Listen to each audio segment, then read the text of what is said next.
Hello and good morning, everyone. I welcome you all at Eduverse News Analysis. Today is 3rd September 2023, and we are going to discuss important news and articles from The Hindu newspaper. So, let's see what important news we got today to discuss. So, before starting the video, for PDF join Telegram channel Eduverse News Analysis. Link आपको description box में provided है. Make sure video को last तक देखें so that सारी important news आपकी यहाँ पर कवर हो. तो चलिए स्टार्ट करते हैं और देखते हैं आज हमें क्या क्या डिस्कस करना है. नाउ फर्स्ट आर्टिकल आप सभी को यहाँ पर पता है कल क्या हुआ है. इसरो ने यहाँ पर इंडिया का फर्स्ट सोलार ऑब्जर्वेटरी मिशन को लॉन्च किया है जिसका नाम है क्या आदित्य L1, जो क्या करेगा सन की यहाँ पर पूरी स्टडी करेगा. तो आप लोग यहाँ पर देखिए ISRO workhorse PSLV takes off from Sriharikota at 11:50 AM in one of its longest flight. It launches the spacecraft in an orbit around earth. ये जो स्पेसक्राफ्ट है वो कहाँ लॉन्च किया गया है? अर्थ के ऑर्बिट में इसको लॉन्च किया गया है. ये आपका कहाँ स्टैब्लिश किया जाएगा? ये जो आपका स्पेसक्राफ्ट है इसको कहाँ प्लेस किया जाएगा? तो सन और अर्थ के बीच में यहाँ पे कुछ लैरेंज पॉइंट्स होते हैं. टोटल यहाँ पे 5 लैरेंज पॉइंट्स होते हैं. तो जो हमारा फर्स्ट लैरेंज पॉइंट है वहां पर इस स्पेसक्राफ्ट को आदित्य L1 जो ये आपका स्पेसक्राफ्ट है उसे प्लेस किया जाएगा, जो क्या करेगा आपकी पूरी सन की स्टडी करेगा. और भी कुछ इंपॉर्टेंट पॉइंट्स निकल कर आते हैं, उसको हम यहाँ पर देख लेते हैं. इसका मेन एम क्या है कि aiming at the study from the an orbit around the sun earth Lagrangian point L1 जो हमारा पॉइंट है वहां से इसको क्या किया जाएगा? प्लेस किया जाएगा. और ये क्या करेगा? ये जो हमारा स्पेसक्राफ्ट है ये सन की पूरी स्टडी करेगा. तो आप देख सकते हैं ये कहाँ पर रखा जाएगा. ये है हमारा अर्थ, ये है सन. ओके, अब हमारे पास टोटल कितने पॉइंट्स हैं? यहाँ पर 5 पॉइंट्स हैं. ये क्या हो गया? लैरेंज पॉइंट 1, 2, 3, 4 एंड 5. ये लैरेंज पॉइंट क्या होते हैं इसके बारे में भी हम देख लेते हैं. लैरेंज पॉइंट ये होता है जैसे अर्थ की यहाँ पे कुछ ग्रेविटेशनल फील्ड होगी, है ना, ग्रेविटेशनल फोर्स होता है, उसी तरीके से सन का भी यहाँ पर ग्रेविटेशनल फोर्स होता है. तो ये जो पॉइंट्स होते हैं वहां पर अर्थ और सन का जो ग्रेविटेशनल फोर्स होता है वो आपने आपस में क्या कर देता है? एक दूसरे को कैंसिल आउट कर देता है. और यहाँ पर कुछ भी हमें एक्स्ट्रा फोर्स लगाने की जरूरत नहीं होती किसी भी स्पेसक्राफ्ट को प्लेस करने के लिए, है ना. मतलब कि वहां पर जो स्पेसक्राफ्ट हमने भेजा है, हमने उस पॉइंट पर प्लेस किया है, तो उससे क्या होगा? कुछ हमें एक्स्ट्रा यहाँ पर फोर्स लगाने की जरूरत नहीं होगा. ये खुद ही क्या करेगा? वहां पर अपने आप प्लेस हो जाएगा. और एक तरीके से ये जो पॉइंट्स होते हैं वो इक्विलिब्रियम पॉइंट्स इसको हम कहते हैं. वहां पर कोई भी एक्स्ट्रा फोर्स हमें लगाने की जरूरत नहीं होती है. ओके, सो आई होप आपको लैरेंज पॉइंट क्या है ये आपको क्लियर होगा. अब हम देख लेते हैं इसमें हमारा मेन मोटिव क्या है. ये मिशन जो है इसका मेन ऑब्जेक्टिव क्या है? तो इसका मेन ऑब्जेक्टिव ये है कि जो सन की आउटर मोस्ट लेयर है उसका जो डायनामिक नेचर है उसकी स्टडी यहाँ पर की जाएगी. ओके, ये क्या करेगा? हमारा जो कोरोनल मास इंजेक्शंस है उसका डेटा यहाँ पे कलेक्ट करेगा. ये यहाँ पर क्या करेगा? जो हमारा सोलार स्टॉर्म्स है, सोलार फेयर्स है, इनकी यहाँ पर इसका कैसे ओरिजिन होता है इसकी स्टडी पूरी यहाँ पर की जाएगी. उसके द्वारा यहाँ पर ये स्पेस जो हमारा स्पेस वेदर प्रेडिक्शन है इसके लिए यहाँ पर क्या करेगा? ये इंफॉर्मेशन कलेक्ट करेगा. तो ये पूरी स्टडी यहाँ पर क्या होगी? सन की एक तरीके से पूरी स्टडी यहाँ पर की जाएगी. ओके, सो आई होप आपको ये आर्टिकल यहाँ पर क्लियर होगा. चलिए मूव करते हैं नेक्स्ट आर्टिकल की तरफ. नेक्स्ट आर्टिकल की तरफ बढ़ने से पहले हम यहाँ पर सॉल्व करेंगे हमारे क्वेश्चंस कुछ. तो आज का पहला क्वेश्चन है हमारा, ये नंबर थोड़ा यहाँ पे चेंज हो गया, सॉरी. फर्स्ट क्वेश्चन है, Which one of the following protected area is well known for the conservation of subspecies of the Indian swamp deer, जिसे हम बारहसिंघा भी कहते हैं, that thrives as well on hard ground and exclusively graminivorous. तो इसमें ये कहा जा रहा है कि हमें ये बताना है, आपके पास कान्हा नेशनल पार्क है, मानस नेशनल पार्क है, मुदुमलाई वाइल्ड लाइफ सेंचुरी है और ताड़ छप्पार वाइल्ड लाइफ सेंचुरी है. ओके, ताल छप्पार वाइल्ड लाइफ सेंचुरी यहाँ पर है. तो इसमें से हमें ये बताना है इसमें से कौन सा प्लेस है जहां पर हम बारहसिंघा को क्या करते हैं? उसको कंजर्व करते हैं, उसे प्रोटेक्ट करके रखते हैं. ठीक है, तो आपके पास ऑप्शन क्या क्या है?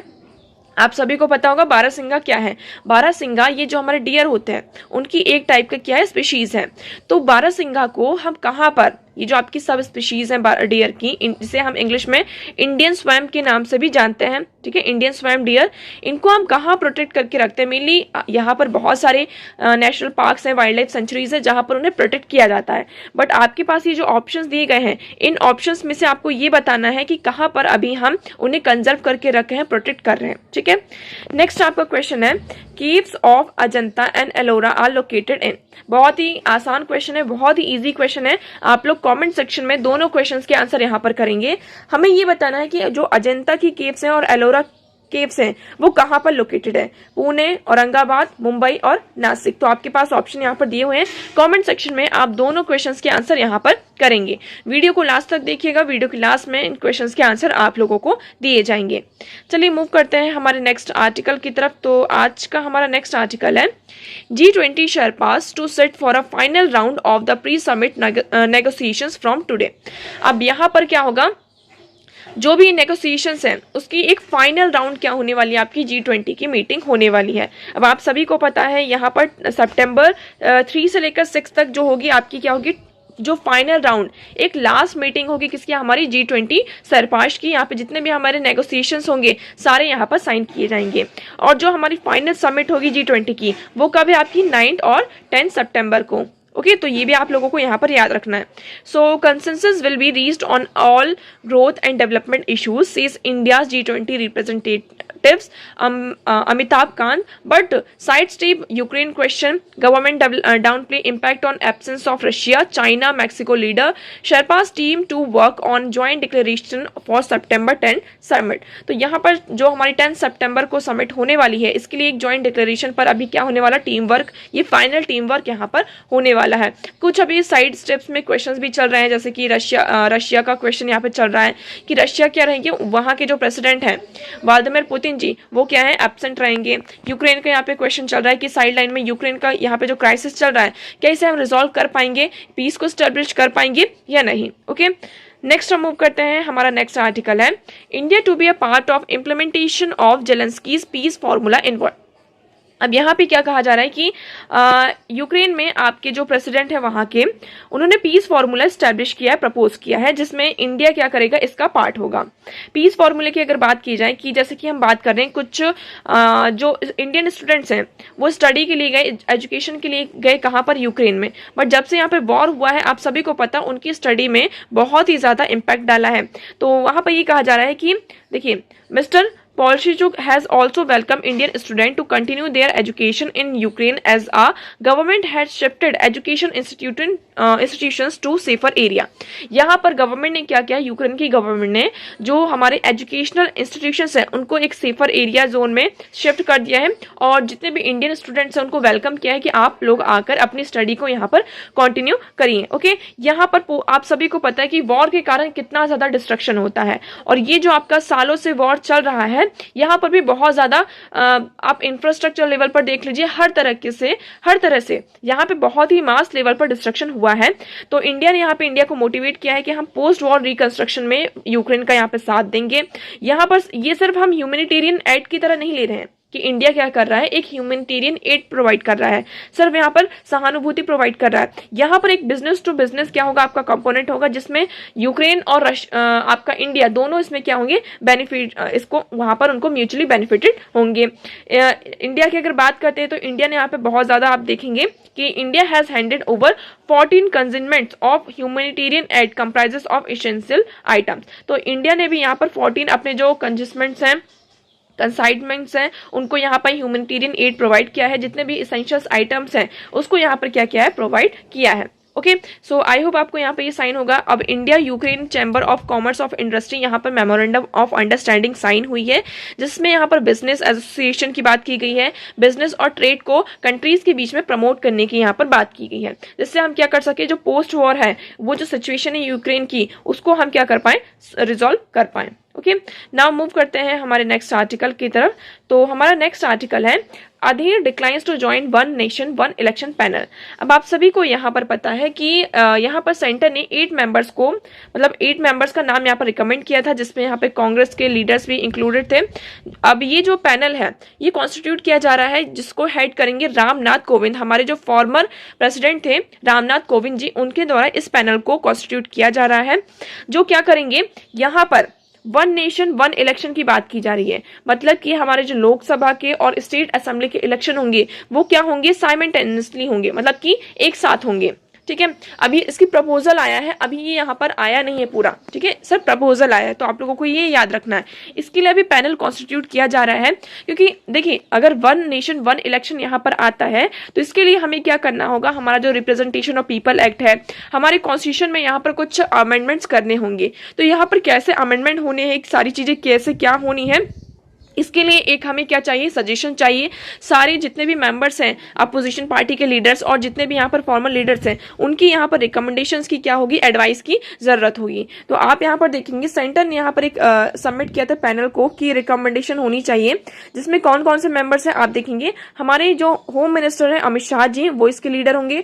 Formal leader of opposition in Rajya Sabha, Rajya Sabha के जो अपोजिशन पार्टी के जो लीडर्स थे उनको यहाँ पे इन्वाइट किया गया था। और गुलाम नबी आजाद जो फॉर्मर यहाँ पर फाइनेंस कमीशन चेयरपर्सन थे उनके लिए यहाँ पे थे।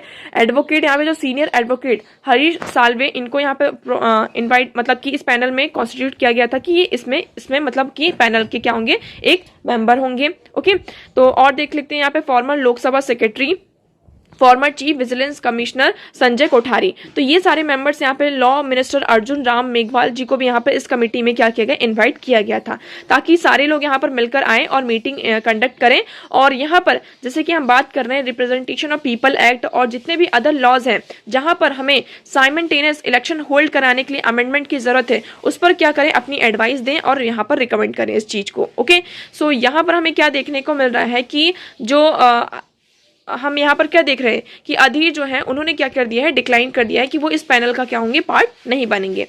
नाउ मूव करते हैं हमारे नेक्स्ट आर्टिकल की तरफ।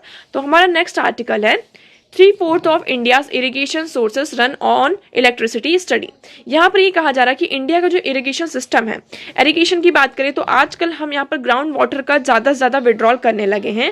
जैसे कि हम बात करते हैं ट्यूबवेल की, आपके जो बोरवेल्स होते हैं, ट्यूबवेल्स होते हैं, तो इरिगेशन पर्पज़ के लिए हम इसका बहुत ही ज़्यादा क्या करने लगे हैं, यूज़ करने लगे हैं। आप यहाँ पर चार्ट देखेंगे, आपको यहाँ पर समझ में आएगा। उत्तर प्रदेश में सबसे ज़्यादा क्या किया जाता है, ट्यूबवेल और जो आपके यहाँ पर हम बात कर रहे हैं किसकी, ट्यूबवेल और जो बोरवेल्स होते हैं, इसका वाटर इरिगेशन के लिए यूज किया जाता है। उसके बाद यहाँ पर आपका एमपी आता है, मध्य प्रदेश, तमिलनाडु, तेलंगाना, राजस्थान, कर्नाटका, गुजरात, आंध्र प्रदेश, पंजाब, बिहार, उड़ीसा। तो ये सारे स्टेट्स का यहाँ पर डेटा आपको यहाँ पर दिया गया है। ओके, और यहाँ पे स्टेट वाइज क्या चलती हैं, आपकी स्कीम चलती हैं, जिससे हम क्या कर सकें, माइनर इरिगेशन स्कीम्स चल रही हैं, है ना, जिससे हम क्या कर सकें, जो हमारा ग्राउंड लेवल का वाटर है इसको भी हमें क्या करना है, सेव करना है। अब आप सभी को पता है जब हम ट्यूबवेल और बोरवेल का वाटर यूज करते हैं तो इसमें आपको इलेक्ट्रिसिटी की क्या होती है, जरूरत होती है। तो इसमें यही कहा जा रही है, एक स्टडी सामने आई है, इस स्टडी का नाम क्या है, माइनर इरिगेशन सेंसस, जिसमें ये कहा गया है कि जो बोरवेल और ट्यूबवेल और अदर यहाँ पे जितने भी प्राइवेटली ओन इरिगेशन सोर्सेस है फार्मर्स के द्वारा, इसका बहुत ही ज्यादा क्या किया जा रहा है, यूज किया जा रहा है। और यहाँ पर इलेक्ट्रिसिटी की आप देखेंगे, find that electricity is a dominant source of power to extract water. Electricity यहाँ पे क्या बनता जा रहा है, एक बहुत बड़ा सोर्स बनता जा रहा है वाटर को एक्सट्रैक्ट करने के लिए। ओके, तो यहाँ पर ये पूरा डेटा, अभी जो ट्रेंड हमें देखने को मिला, ये जो रिपोर्ट आई है या ये अभी आपकी जो डेटा सामने पब्लिक आया है, ये 6th एडिशन यहाँ पर आया है। लेकिन ये जो इरिगेशन सिस्टम है, जो इरिगेशन ट्रेंड्स है, वो कब का रिफ्लेक्ट कर रहा है, 2017 और 18 का, ये आप लोगों को याद रखना है। जो आपका 5th एडिशन था उसमें यहाँ पर 2013 और 14 का जो डेटा था उसको यहाँ पर क्या कर रहा था, रिफ्लेक्ट किया था।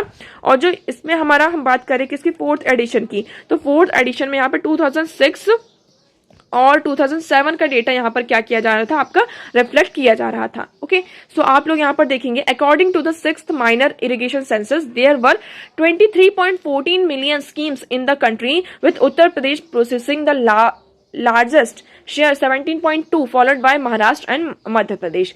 तो यहाँ पर किसकी बात की जा रही है, हम स्कीम की बात कर रहे हैं। किस स्कीम की, माइनर इरिगेशन सेंसस, जो हमारी मिलियंस ऑफ जो आपकी स्कीम चल रही है उसके बारे में यहाँ पर बात की जा रही है कि हम यहाँ पर क्या रहे, जितने भी आपके इंडिया के इरिगेशन हैं, इरिगेशन सिस्टम में सोर्सेस हैं, वो किसके द्वारा यहाँ पर चल रहे हैं, इलेक्ट्रिसिटी के द्वारा यहाँ पर चलाए जा रहे हैं। ओके, नेक्स्ट हम मूव करते हैं, हमारा नेक्स्ट आर्टिकल है Pragyan completed its task, rover safely parked and set into sleep mode, says ISRO. ISRO ने यहाँ पर क्या कहा है कि जो हमारा प्रज्ञान था, चंद्रयान का जो हमारा रोवर प्रज्ञान था, उसको जो असाइनमेंट दिया गया था उसको उसने कंप्लीट कर लिया है। अब वो सेफली क्या हो चुका है, अपने स्लीप मोड में जा चुका है। अब ये जो प्रज्ञान है वो अभी यहाँ कहाँ रहेगा, आपका मून पर ही रहेगा, जो हमारा मून है वहीं पर ही रहेगा, लेकिन कैसे मोड पर रहेगा, ये स्लीप मोड पर रहेगा। एक तरीके से यहाँ पर हमें मान रहे हैं कि ये सक्सेसफुल रहेगा।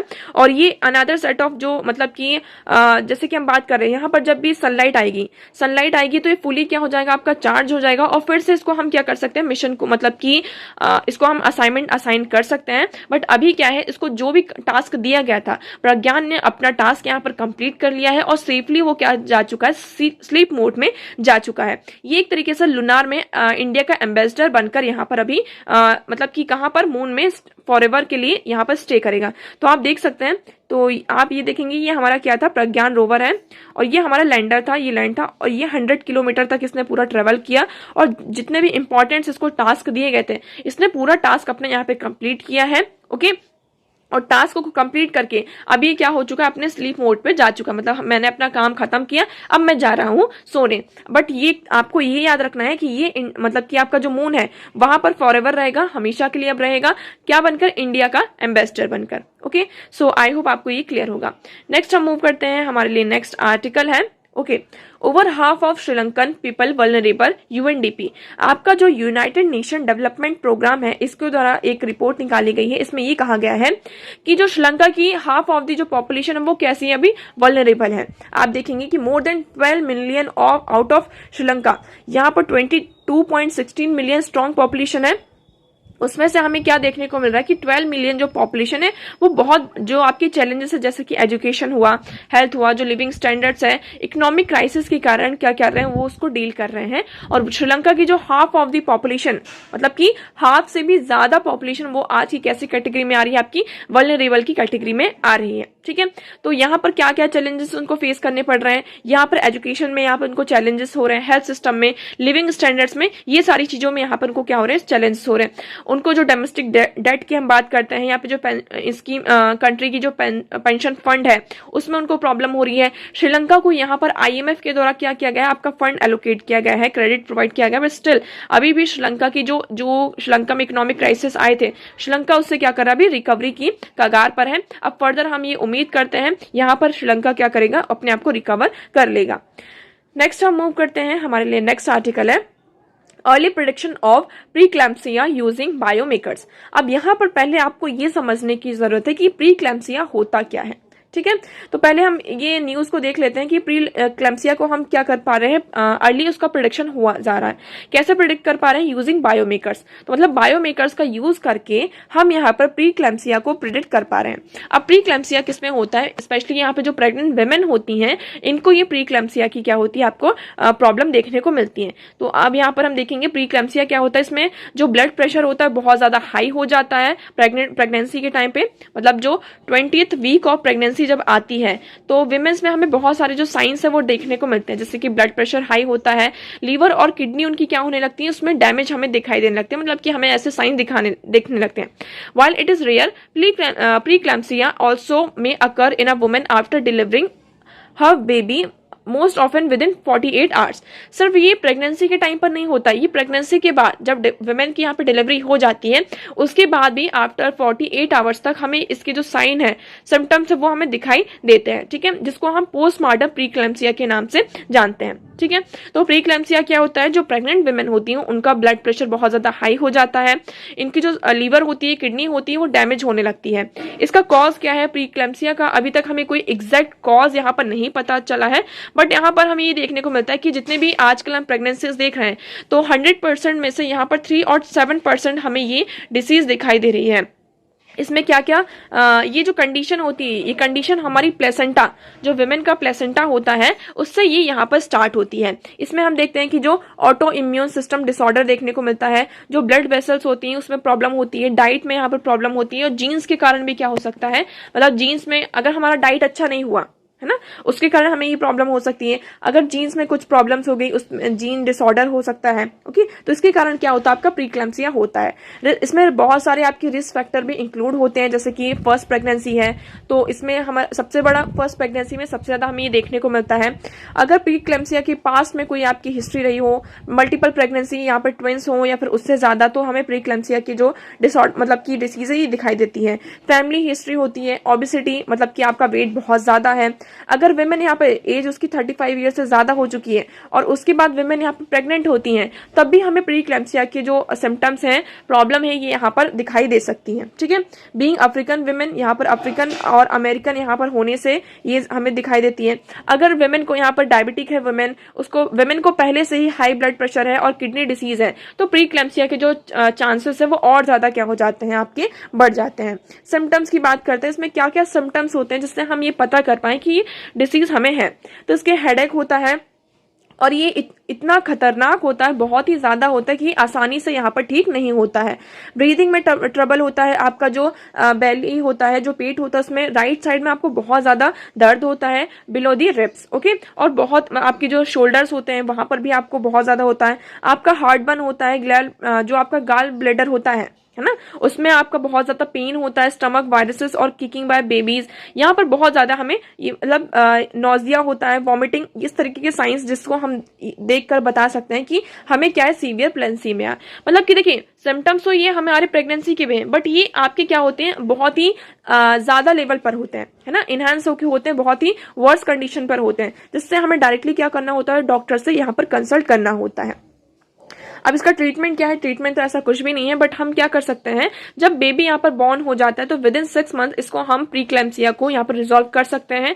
इसमें हमें प्रॉपर एक हेल्थ केयर सिस्टम की जरूरत होती है और हमें यहाँ पर प्रॉपर गाइडेंस और ट्रीटमेंट की जरूरत हो, जिससे हम क्या कर पाए, इस डिसीज को रिजॉल्व कर पाए, मतलब कि ठीक कर पाए। तो अभी क्या आया है, एक हम बायोमेकर्स का क्या कर सकते हैं, यूज कर सकते हैं, जिससे हम क्या कर पाए कि हमें मतलब कि जो प्रेग्नेंट वुमेन है उन्हें प्री क्लैम्सिया है या नहीं, उसको हम प्रेडिक्ट कर सकते हैं। ओके, सो आप देखेंगे a liquid biopsy approaches that measures DNA methylation level in the blood may improve the detection of pregnancies at a risk of developing preeclampsia at early stages। तो यहाँ पर हम क्या कर सकते हैं, डीएनए मिथाइलेशन जो लेवल है, उससे डीएनए का हम यूज करके जो ब्लड है उसकी जो क्वांटिटी, उसको मतलब कि हम उसका लेवल चेक करेंगे किसमें डीएनए में कितना मिथाइलेशन है, उसमें मेजर्स करेंगे और उसके बाद हम डिटेक्ट कर सकते हैं कि प्रीक्लेम्सिया यहाँ पर डेवलप हो रहा है या नहीं हो रहा है। अगर वो अर्ली स्टेज पर डेवलप हमें उसका पता चल गया तो हम क्या कर सकते हैं, उसको ट्रीट कर सकते हैं। ओके, सो आई होप आपको प्री क्लैम्सिया क्या है यहाँ पर ये क्लियर होगा।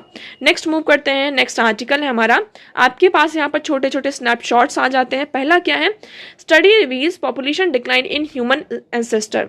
यहाँ पर एक स्टडी आई है जिसमें ये कहा जा रहा है कि between 8 lakh to and 9 lakh years ago, मतलब 8 लाख और 9 लाख ईयर्स पहले की बात है, ह्यूमन एंसेस्टर्स की जो पॉपुलेशन थी वो क्रैश हो गई थी। यहाँ पर ये बताया जा रहा है कि सजेस्ट किया जा रहा है कि टोटल यहाँ पर 1218 ब्रीडिंग इंडिविजुअल्स यहाँ पर थे, बट धीरे धीरे क्या होता है, जैसे कि हम लॉन्ग टर्म इवेंट्स की बात करते हैं, ग्लेशिएशंस होता है, यहाँ पर जो मरीन सरफेस टेम्परेचर होता है वो डिक्रीज होता है। यहाँ पर अफ्रीका और यूरेशिया में यहाँ पे बहुत ज़्यादा ड्रॉट आता है, जिसके कारण क्या होता है, ये जो पॉपुलेशन है वो क्या हो जाती है, जो हमारी एंसेस्टर पॉपुलेशन है वो यहाँ पर डिक्लाइन हो जाती है, मतलब कि वो खत्म हो जाती है पूरी तरीके से। नेक्स्ट है हमारा new order map matches perceptions of smell. यहाँ पर क्या आया, आपका एक न्यू ऑर्डर मैप जारी किया है, प्रिंसिपल ऑर्डर मैप जिसको कहा जा रहा है, जो कि कनेक्शन बनाएगा किसके बीच में, ऑर्डर एंड केमिकल स्ट्रक्चर के बीच में यहाँ पर एक कनेक्शन बनाएगा, जिससे हम क्या कर पाएंगे, जो स्मेल है आपकी, है ना, सुगंध होती है, ऑर्डर होता है, उसकी प्रॉपर्टी को यहाँ पर चेक कर पाएंगे, है ना, मतलब उसका कैसा पर्सपेक्चुअल है, उसकी यहाँ पर जो उसकी इंटेंसिटी कितना है, और ऑर्डर यहाँ पे किस चीज से रिलेटेड है, ऑर्डरेंट्स के बीच में यहाँ पे क्या कनेक्शन है, इस चीज को हम क्या कर पाएंगे यहाँ पर मतलब कि मैच कर पाएंगे, उसको डेवलप कर पाएंगे। नेक्स्ट है हमारे लिए, ये थोड़ा आपके लिए इंपॉर्टेंट हो जाता है, इसमें क्या हो रहा है, what drives the process of Atlantification in Arctic sea. Atlantification क्या होता है ये हमें समझने की जरूरत है, ये एक नया वर्ड है हमारे सामने आ जाता है। अटलांटिफिकेशन की बात करते हैं, सो यहाँ पर जो हमारा अटलांटिक ओशन है, हम ये ग्लोब हुआ आपका, ओके, ग्लोब में ये आप अगर नॉर्थ पोल की तरफ जाएंगे तो नॉर्थ पोल में आपको आर्टिक ओशन देखने को मिलता है और ये यहाँ पर आपका अटलांटिक ओशन होता है। तो वाटर क्या हो रहा है, अटलांटिक ओशन का जो वाटर है वो मूव होकर स्ट्रेट्स के थ्रू ये मूव होकर कहाँ जा रहा है, आपका आर्टिक ओशन में जा रहा है। तो ये जो पूरा फिनोमिना है, इस फिनोमिना को हम कहते हैं अटलांटिफिकेशन। सो आप लोगों को यहाँ पर याद रखना है, warm water from the Atlantic Ocean have been diverted into Arctic Ocean in recent year, a phenomena is called Atlantification. तो यहाँ पर जो अटलांटिक ओशन से आर्टिक ओशन की तरफ ये जो वाटर है, ये आपका आर्टिक ओशन हुआ और ये कहाँ जा रहा है, सॉरी अटलांटिक हुआ और ये आर्टिक की तरफ मूव हो रहा है। तो ये जो पूरा फिनोमिना है, इस फिनोमिना को हम अटलांटिफिकेशन कहते हैं, ठीक है। और ये क्यों हो रहा है, तो आपका यहाँ पर देखने को मिला कि जो ocean stratification in the Arctic and caused by heat fluxes, यहाँ पे हीटिंग बहुत ज्यादा हो रही है, हीट फ्लक्स हो रहे हैं, और जो कि जिसके कारण हमें क्या देखने को मिल रहा है कि आर्टिक ओशन में आपकी जो आइस है वो मेल्ट हो रही है। ओके, सो आई होप आपको यहाँ पे क्लियर होगा। ये जो पैटर्न है इसके मेन रीजन है कि एंटी साइक्लोनिक विंड्स यहाँ पर जनरेट हो रही है नॉर्थ अमेरिका में, और साइक्लोनिक विंड्स यहाँ पर यूरेशिया में आपकी जनरेट हो रही हैं, जिसके कारण जो वाटर है वो नॉर्थ से यहाँ पर फ्लो होकर, आर्टिक से यहाँ पे फ्लो होकर जो आपका फ्रेम स्टेट है, तो आपको ये स्टेट का नाम याद रखना ही बहुत ज्यादा आपके लिए इंपॉर्टेंट हो जाता है। कौन सा? फ्राम स्टेट यहाँ पर है, जिसके थ्रू यहाँ पर जो वाटर है अटलांटिक ओशन से कहाँ जा रहा है, आपका आर्टिक ओशन की तरफ यहाँ पर मूव कर रहा है। और ये जो फिनोमिना है, इस फिनोमिना को हम कहते हैं अटलांटिफिकेशन। ओके, सो आई होप आपको ये यहाँ पर ये क्लियर होगा। नेक्स्ट हम मूव करते हैं। Using AI, using artificial intelligence on x-ray can detect more TB cases. यहाँ पर ये कहा जा रहा है कि हम क्या कर सकते हैं, आर्टिफिशियल इंटेलिजेंस का यूज करके जो टीबी के केसेस है उनको और ज्यादा क्या कर सकते हैं, डिटेक्ट कर सकते हैं। So in AI associated chest x-ray, India has powerful technology to screen the presumptive TB. तो यहाँ पर इंडिया के पास बहुत ही अच्छी टेक्नोलॉजी है। उस टेक्नोलॉजी के थ्रू ये कहा जा रहा है कि हम क्या कर सकते हैं, आर्टिफिशियल इंटेलिजेंस का यूज करके, है ना, आर्टिफिशियल असिस्टेड जो हमारा चेस्ट एक्सरे है, इसका हम उसमें हम आर्टिफिशियल इंटेलिजेंस का यूज करेंगे। ये बहुत ही पावरफुल टेक्नोलॉजी है, जिसके थ्रू हम मिनट्स में क्या कर पाएंगे, टीबी को यहाँ पे डिटेक्ट कर पाएंगे।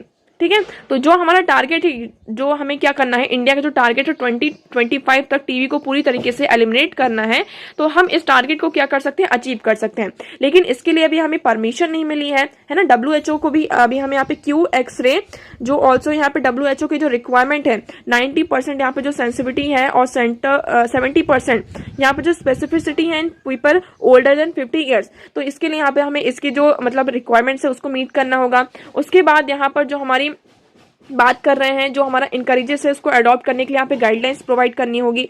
अभी हम जो नेशनल टीबी प्रेवलेंस सर्वे है उसके द्वारा ये कहा जा रहा है कि 43% ऑफ जो टीबी केसेस हैं वो यहाँ पर मिस्ड हुए हैं विदाउट अ चेस्ट एक्सरे, है ना। तो बहुत सारे जो केसेस हैं वो हमारे मिस हो रहे हैं। तो हम क्या कर सकते हैं, आर्टिफिशियल इंटेलिजेंस का यूज करके टीबी के जो केसेस है उसको यहाँ पर ज्यादा से ज्यादा डिटेक्ट कर सकते हैं। जब हमारे पास टीबी के केसेस होंगे तो हम उनका ट्रीटमेंट यहाँ पर जल्दी कर पाएंगे, और जो हमारा टारगेट है कि हमें 2025 तक टीबी को इंडिया से एलिमिनेट करना है, इस टारगेट को हम अचीव कर पाएंगे। ओके, सो आई होप आपको यहाँ पर ये आर्टिकल किससे रिलेटेड था वो क्लियर होगा। So that's for all today. I hope आपको सारी चीजें यहाँ पर क्लियर होंगी, कोई भी डाउट नहीं होगा। अब हम मूव करते हैं हमारे क्वेश्चन की तरफ। तो आज का हमारा पहला क्वेश्चन था, okay, which one of the following protected area is well known for the conservation of subspecies of Indian swamp deer. तो यहाँ पर ये कहा जा रहा है कि इसमें से कौन सा वेल नोन प्रोटेक्टेड एरिया है किसके लिए, बारासिंगा, जिसे हम इंडियन स्वैम्प डियर के नाम से भी जानते हैं। तो देखिए इसमें आपका राइट ऑप्शन हो जाता है option A, Kanha national park. Kanha national park में जो आपका बारासिंगा है उन्हें हम क्या करते हैं, प्रोटेक्ट करके रखते हैं। इससे रिलेटेड और कुछ इन्फॉर्मेशन आप देख लेते हैं। ये आप पिक्चर देख सकते हैं, ये बारासिंगा की, इनको हम इंडियन स्वैम्प डियर के नाम से भी जानते हैं। ये कहाँ कहाँ और पाए जाते हैं, तो बारासिंगा आपको दुधवा नेशनल पार्क यूपी में जो है वहां पाया जाता है, कान्हा नेशनल पार्क एमपी में, Kaziranga national park Assam, Pilibhit tiger reserve UP और मानस नेशनल पार्क आसाम में। यहाँ पर क्या है, हम बारासिंगा को प्रोटेक्ट करके रखते हैं। बारासिंगा क्या है, आपकी इंडिया में और नेपाल में पाए जाने वाले डियर की एक स्पीशी है। ये पाकिस्तान और बांग्लादेश से क्या हो चुकी, पूरी तरीके से एक्सटिंक्ट हो चुकी है। इसको हम देखें, जो हमारा वाइल्ड लाइफ प्रोटेक्शन एक्ट 1972 है उसके स्केड्यूल 1 में रखा गया है। कान्हा नेशनल पार्क क्या है आपका, कहाँ लोकेटेड है, ये मध्य प्रदेश में लोकेटेड है, और ये लार्जेस्ट नेशनल पार्क है हमारे एमपी का। प्रेजेंट डे की अगर हम बात करते हैं तो जो कान्हा एरिया है ये 2 प्रोटेक्टेड एरियाज में यहाँ पर डिवाइडेड है। एक क्या है आपका हेलोन और दूसरा यहाँ पे बंजर। सो बंगाल टाइगर्स, आपके जो Indian leopard, sloth bear, barasingha and dhole are important species जो है जो आपके कान्हा नेशनल पार्क में यहाँ पर पाई जाती है। ओके, सो आप लोगों ने यहाँ पे पिक्चर भी देख ली बारासिंगा की, और मैं उम्मीद करती हूँ आपको ये क्वेश्चन यहाँ पर क्लियर होगा। क्वेश्चन नंबर 2 का आंसर आप लोगों को कल दिया जाएगा, सो मेक श्योर आप लोग कल का वीडियो देखना ना भूलें। तो that's for all today. I hope आपको सारी चीज़ें यहाँ पर क्लियर होंगी, जितने भी इंपॉर्टेंट न्यूज़ थी, आर्टिकल्स थे, हमने उन्हें पूरा यहाँ पर कवर किया, डिस्कस किया। अगर आपको किसी भी चीज़ से रिलेटेड कोई डाउट लगता है तो you can ask in comment section. Video कैसा लगा कॉमेंट सेक्शन में ज़रूर बताएगा। वीडियो को लाइक करना एंड चैनल को सब्सक्राइब करना, शेयर करना ना भूलें। सो आज के लिए इतना ही। Thank you so much for discussion.